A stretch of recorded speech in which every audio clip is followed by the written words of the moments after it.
Il est 20h sur les antennes de Spectrum Télévision. Mesdames, bonsoir. Monsieur, bonsoir. Et merci d'être avec nous. C'est le journal. D'abord les titres. Éducation, le train des examens officiels poursuit son bonhomme de chemin au Cameroun. Après le baccalauréat général lancé ce lundi, c'est au tour des élèves composant le General Certificate of Education de monter à bord ce mardi. Les premières épreuves ont été lancées ce matin. On en parle à l'ouverture de ce journal. Et dans ce 20h, nous irons à la rencontre d'une candidate pas comme les autres. Handicapée moteur, elle compose le baccalauréat au lycée des Bolova. Son rêve, faire partie de l'une des premières cuvées de l'université annoncée dans la capitale régionale du Sud.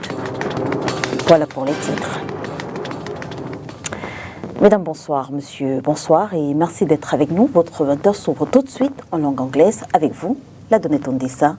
Bonsoir. Good evening to Leila Renganzo and good evening to every viewer of Spectrum Television. It is the 8 p.m. bilingual newscast. Well, as rightly mentioned in the headlines, candidates of the General Certificate of Education exams have kick-started today all across the national territory. Well, in this newscast, we will be visiting center number 11820 of the Government Bilingual High School New Bell in the Douala 2 municipality, where over 600 candidates of the GCE examinations have started this 3 weeks exercise. Well, on visiting or meeting the principal of this institution, she tells us that strict security measures have been taken in order to ensure a hitch-free examinations. Let's go listen to this report for more details. A little stroll while others get on with the business of the day. This is center number 11820 of the Government Bilingual High School New Bell in the Douala 2 municipality, where over 600 candidates of the ordinary and advanced levels are sitting for the General Certificate of Education exams. We started this morning with economics, A-level, O-level economics, and the exam is going to run for close to 2.5 weeks. We'll round up around the 16th of June. So we write continuously. Center, we have received about 678 candidates, both A-level and A-level. The campus was open as early as 6 a.m. with security officers carrying out safety checks before students could gain access to the halls. We have some security challenges in this neighborhood. So we wrote to the security and they sent us some security men to make sure everything is going on well. We had part of them in the both gates. They were in the boat because we have 2 gates, one for BAC, one for GCE. So they were all there, more than 10 of them in number, plus their boss. We were all there to search the students and candidates to make sure that everything is okay. Lateness and oversaturation of irrelevant materials are some of the hitches experienced this morning. Some few candidates came late. The only challenge we had this morning is that we asked the candidates not to enter with any bag. So we removed all their bag, whether transparent or not transparent. Everything was dropped at the gate. They just took their writing materials and their timetables and entered the class with their pens and whatever they had to use to write. So all bags, all plastics were left outside. I can just say that if we did our work like parents, like the teachers did theirs, and the parents did their own at home, to see that their children revised and they encouraged them morally and prayed for them, then we expect just the best from the children, just like we are waiting for good results from this school. This will be the scene at this institution for the next 3 weeks. Same exercise has been carried out in the Fako division in Limbe, where students have taken part in the written phase of the General Certificate of Education exams. Well, we've seen the senior divisional officer for Fako move around inspecting and ensuring that this exercise goes on hitch-free. Katrin Kone files in details in her report. In order to ensure the smooth running of the government's common entrance examinations that kick-started today all over the national territory, the senior divisional officer for Fako Division, Chaimbo, in the company of the delegate of secondary education, Njer Martin Isongo, visited some measure centers in Limbe municipality to ascertain the level of effectiveness of the exams, taking into consideration the current dispensation of insecurity. The SDO and his delegation made their first stop at Government Bilingual High School Limbe, center number 11170, which accommodate My One External Center. At the center, the ordinary and advanced level students started the exams with economic.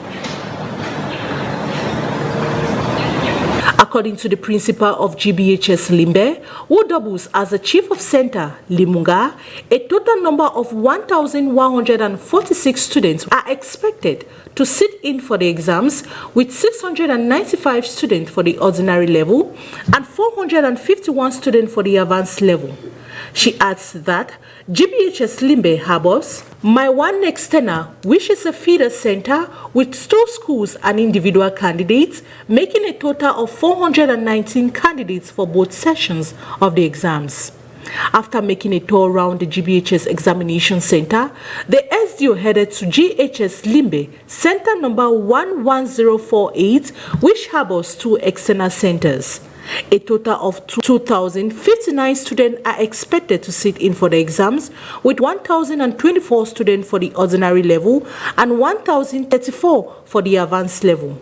However, the first day of the government common entrance examinations in Limbe, according to the SDO, took place in calm and serene campuses, with the students expressing optimism. Éducation encore, baccalauréat de l'enseignement général à Ebolova, une candidate doublement handicapée en salle de classe. Motivée par la récente création de l'université d'Ebolova, Carole Obaté veut se donner les moyens d'avancer dans les sciences de l'éducation afin d'avoir un avenir plus radieux, et ça passe par ces épreuves du baccalauréat de l'enseignement général au sous-centre du lycée classique d'Ebolova. Elle est la seule candidate vulnérable à passer les épreuves. Je vous propose de l'écouter dans cet extrait. Vous entendrez également le chef du centre du lycée classique et moderne d'Ebolova. Il s'appelle René Osombe. Ce qui me motive à venir composer le bac, c'est la venue de l'université Ebolova. En fait, je suis institutrice à l'école publique inclusive des Coupes. Avec son arrivée, n'ayant pas eu le bac, je me suis engagée à faire le bac pour que si Dieu me pourvoira que l'année prochaine que je faille faire l'université. Et surtout qu'avec l'arrivée de l'université, nous avons appris qu'il y aura les sciences de l'éducation, parce que c'est ce que l'instituteur doit poursuivre à l'université. C'est donc ce qui me pousse à faire le bac pour que je puisse continuer mes études pour aménager plus loin. Oui, tout a été bien aménagé pour que je puisse bien composer. Je ne suis pas complexée, je suis candidate aussi comme tous les autres. Alors, et les autres candidats, camarades, comment ils se comportent avec toi? Non, nous disons que nous formons tous une famille. Lorsque quelqu'un sort par exemple, du quartier, si je peux le dire, puisque je suis candidate libre, et tu viens trouver, je peux dire mes enfants, puisque la majorité sont mes enfants, on s'associe, on forme tous une famille. Vous avez quel âge? Vous êtes marié? Vous avez des enfants? Non, je ne suis pas encore mariée. J'ai un enfant, un garçon, et j'ai 33 ans. Puisque je suis née le 17 mai 1990 à Mindou-Sadès. Mais lorsque les candidats arrivent, que nous remarquons qu'il y a un candidat qui est handicapé, bon, nous, le chargé de mission, le chef de centre que je suis, nous prenons des mesures assez spéciales par rapport à ce candidat. Ça veut dire par exemple que les moyens de transport qu'il utilise pour venir au centre, nous permettons si c'est la moto, si c'est la voiture, de déposer le candidat directement devant sa salle de classe. Pour maintenant, le candidat, nous prenons les dons pour qu'il puisse accéder dans sa salle de classe. C'est le cas de cette année. Nous avons une candidate libre qui est handicapée moteur, mais qui se déplace quand même avec ses béquilles et qui accède bien dans sa salle de classe. Mais nous avons beaucoup nous lui accordons les faveurs au niveau de son déplacement. pour qu'elle arrive au marché. Si la pause dure un certain temps et qu'elle peut arriver, nous pouvons lui accorder quelques minutes encore parce qu'elle ne se déplace pas au même rythme que les autres candidats. De toute façon, jusqu'à là, nous n'avons pas de problème à son niveau. Santé à présent, où en est le programme Data for Health? Les experts du programme étaient réunis ce jour à Yaoundé pour évaluer la mise en œuvre au Cameroun. En théorie, Data for Health propose d'apporter un appui à la prise de décision éclairée en santé publique sur la base de statistiques fiables. État des lieux de ce programme dans ce reportage que signe Olivier Bouzicu à Yaoundé. Bientôt, la phase 5 du programme Data for Health sera amorcée, mais avant, les acteurs du programme se disent satisfaits de son évolution à date. À ce moment où nous préparons les activités, nous voulons savoir ses priorités et surtout la politique au niveau de la santé publique. Donc, on peut, à travers cela, on pourra donc continuer à appuyer les initiatives du gouvernement, la politique du gouvernement, en le soutenant à travers les données qu'il faut pour réaliser cette politique.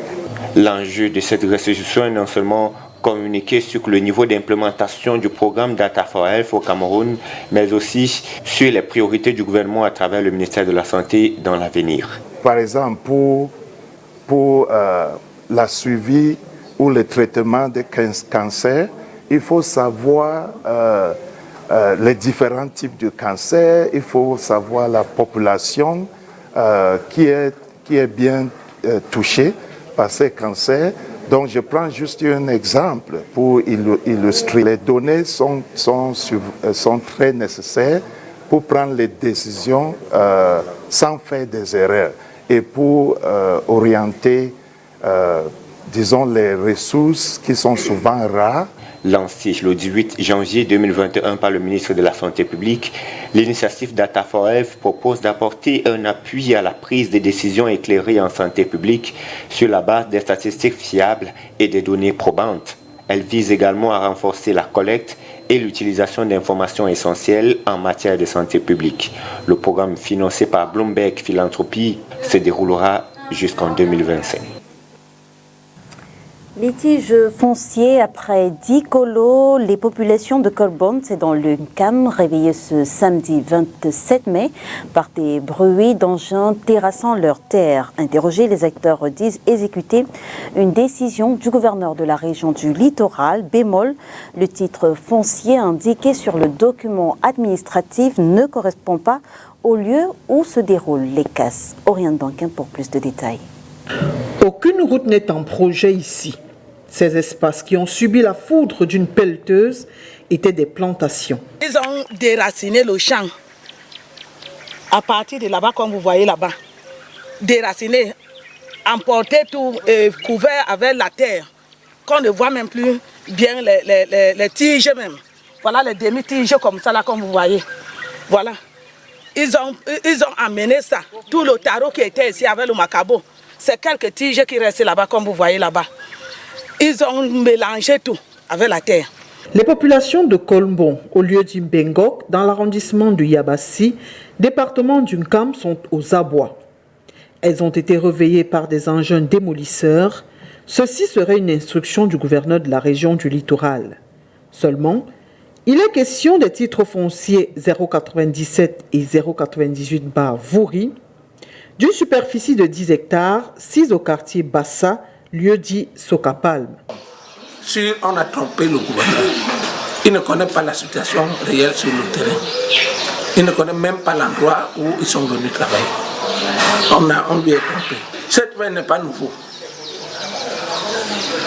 Ces titres fonciers ont été établis d'abord et nous les avons fait des oppositions. Le ministre a annulé les titres fonciers. Nous sommes surpris que le même ministre vienne de les réhabiliter.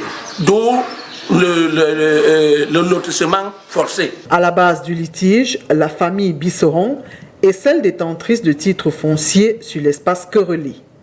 Le nommé Bisseron Récit, ou Récit qui est là-bas, moi je ne le connais pas bien, il n'est pas de mon village. Ni la soi-disant famille Lombila, ils ne sont pas du village Colombo. Ils ne sont plus non plus du village riverain, qu'on appelle Ngoma. Ils sont de Lobissou. Et ils disent avoir obtenu des titres fonciers à Sourapan. Sourapan n'est pas dans le village appelé Colombo, c'est à PK17. Ils sont appelés Boumkou. C'est là-bas qu'ils ont obtenu les titres fonciers.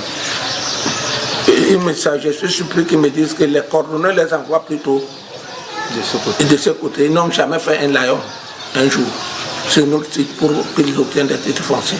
Nous sommes surpris qu'ils ont des titres fonciers qui n'ont aucun référent. Et ces titres fonciers sont posés sur les autres titres fonciers et sur d'autres lotissements qu'ils ont trouvés, approuvés. Ils sont en train de détruire les autres lotissements pour placer les leurs. Ce problème date de 2010 et jusqu'en 2013, descentes sur le terrain et concertations ont été faites pour rétablir la vérité, du moins prouver que le site au cœur des discussions est dans l'Ovouri et non dans l'Onkam. Il devrait commencer le travail sur le titre foncier 1163. Je leur ai dit, c'est mon corps qui sortira. Le catépien n'entre pas sur ma parcelle. Lucien est arrivé sur le terrain. C'est Lucien qui les faisait fouiller. Parce que quand les hommes anterieurs ont constaté que Lucien est déjà là, les autres ont commencé par enlever leur barbe. Après les investigations d'hier soir, on nous laisse croire que, parce qu'on s'était entendu que le travail ne doit plus être fait, jusqu'à trouver éclaircir l'affaire. Ce matin, ils engagent encore les travaux. Non seulement de terrassement, c'est des menaces. Et il y a eu des menaces ici. Avant votre arrivée, il devait y avoir mort d'homme ici. Les éléments des forces de l'ordre et la gendarmerie sont sur le terrain, en face des populations mécontentes. Certains ont d'ailleurs apporté des documents justifiant leur présence sur le lieu. Rien n'y a fait. Les travaux de lotissement ont continué sous le regard impuissant de ces derniers. Confusion de sites ou superposition de titres fonciers, reste encore attendu le verdict des autorités administratives. Well, the rainy season is here and authorities in Limbe have taken preemptive measures so as to ensure the safety of denizens during this rainy season. Well, our reporter Christelle Asek-Swele has details in this report.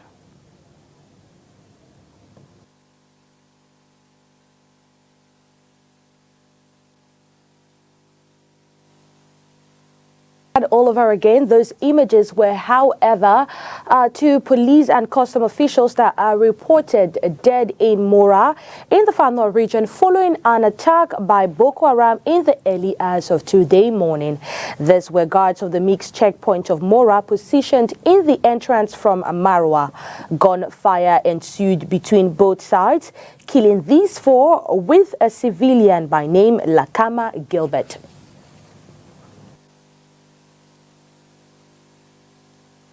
Here, the rainy season is here, and authorities in this part of Cameroon are taking preemptive measures so as to ensure the safety of denizens. Christelle Asek-Swele files in this report.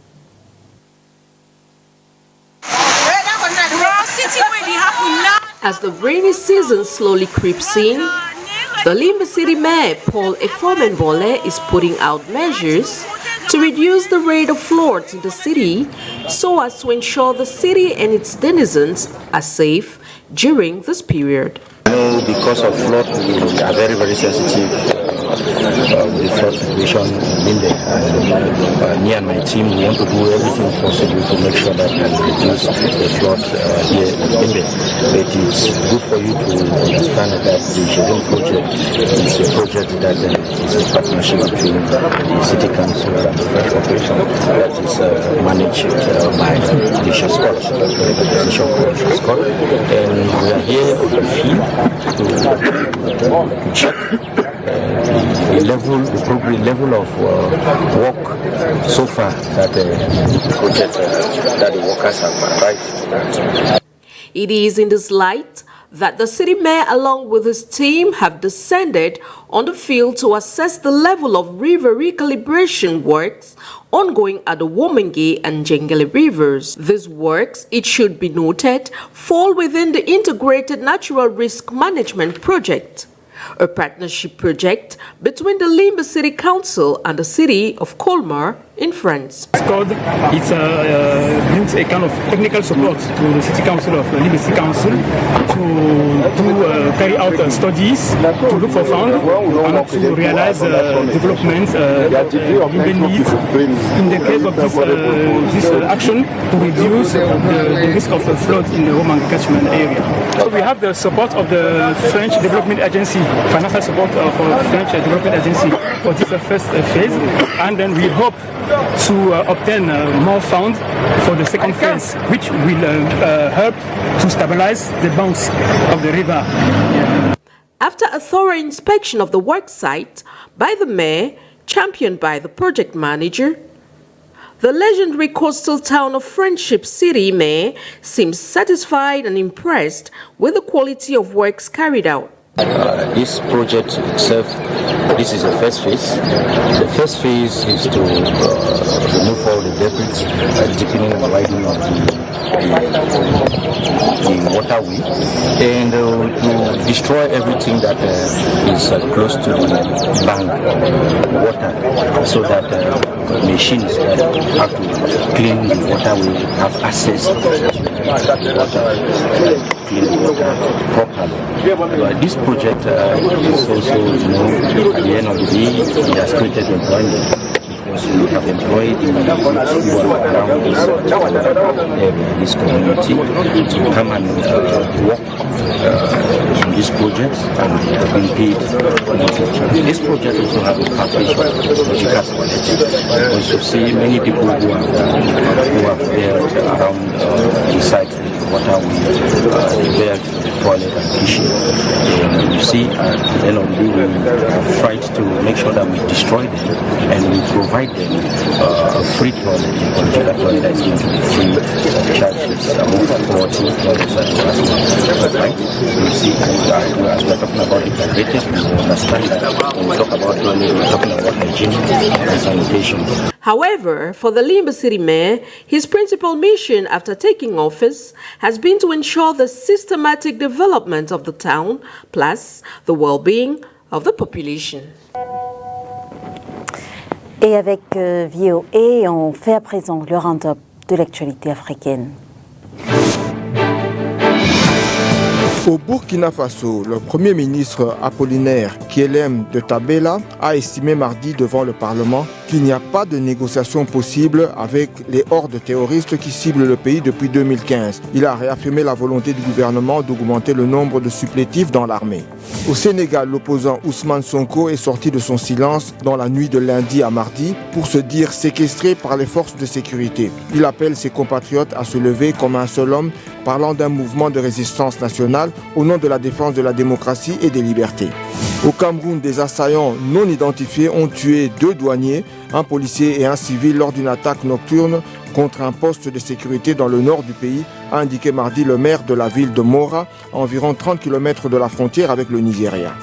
Les combats continuent au Soudan où la trêve, jamais respectée, a été prolongée pour tenter d'acheminer une aide humanitaire vitale pour le pays au bord de la famine. Après près de 7 semaines de guerre, 25 des 45 millions de Soudanais ne peuvent plus survivre sans l'aide humanitaire, affirme l'ONU.